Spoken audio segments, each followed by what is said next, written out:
Hi friends, this is your favourite sir Sarvesh sir. I hope you enjoyed my last video. तो बच्चों, last video में हमने आपको बहुत सारे एग्जांपल्स बताए थे जो IUPAC से रिलेटेड था। अब IUPAC तो हम लोग कर लिए हैं, अब हम बात कर रहे हैं इसमें जो यूज होता है, जैसे उसके नाम में जो चीज़ें ऐड होती हैं उसकी बात कर रहे हैं। तो सबसे पहले बात करते हैं प्रीफिक्स और सफिक्स। तो प्रीफिक्स क्या होता है, आपने इंग्लिश में सुना होगा, कुछ ऐसी चीज़ें होती है जो पहले यूज की जाती है किसी भी वर्ड में, तो उसे हम प्रीफिक्स बोलते हैं, जिससे उसकी मीनिंग भी चेंज हो जाती है। फिर अगर जो कुछ चीज़ें लास्ट में यूज होती है तो उसे हम सफिक्स बोलते हैं। तो उसी तरह से केमिस्ट्री में भी प्रीफिक्स लगता है और सफिक्स लगता है, जो IUPAC में नेमिंग में वेरी वेरी इंपॉर्टेंट होता है। तो लेट मी स्टार्ट। जैसे स्ट्रक्चर के आधार पे हम किसी भी कंपाउंड को साइक्लो भी बोलते हैं। स्ट्रक्चर के आधार पे हम उसे क्या बोलते हैं, साइक्लो बोलते हैं। तो ये लगता है प्रीफिक्स में। मेथिल ग्रुप अटैच होता है तो वो भी पहले ही लगता है, जिसे हम बोलते हैं प्रीफिक्स में।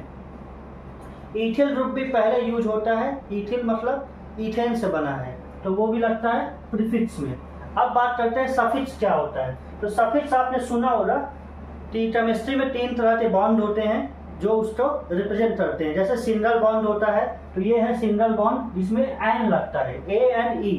फिर उसके बाद होता है डबल बॉन्ड। डबल बॉन्ड में क्या होता है, अनसैचुरेटेड माना जाता है, तो उसमें ईन लगता है, ENE। फिर बात करते हैं ट्रिपल बॉन्ड। ट्रिपल बॉन्ड में आइन लगता है, तो उसे हम रिप्रेजेंट करते हैं ट्रिपल बॉन्ड से, उसमें क्या लिखा जाता है, YNE।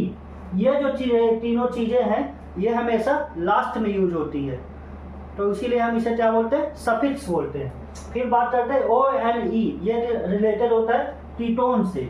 आपने कीटोन के बारे में सुना होगा, जहाँ पे कीटोन ग्रुप लगता है उसे हम इससे रिप्रेजेंट करते हैं, ये भी क्या है, सफिक्स है। फिर बात करते हैं जहाँ पे एसिड अटैच होता है।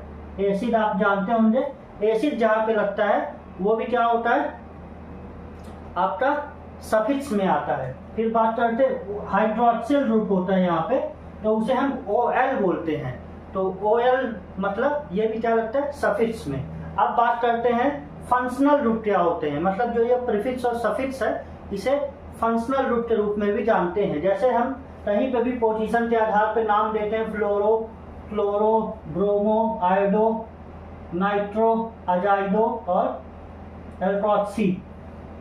तो ये जो जितने भी नाम दिया है हमने, इसे हम क्या बोलते हैं, फंक्शनल ग्रुप। अब ये तो आप जानते होंगे, ये और ये मैं बता देता हूं। तो ये होता है अजाइडो और ये होता है एल्कोक्सी, और ये नाइट्रो भी बता देते हैं, NO2, इसको क्या बोलते हैं, नाइट्रो। आपने ये बेसिक चीजें कहीं ना कहीं सुना ही होगा।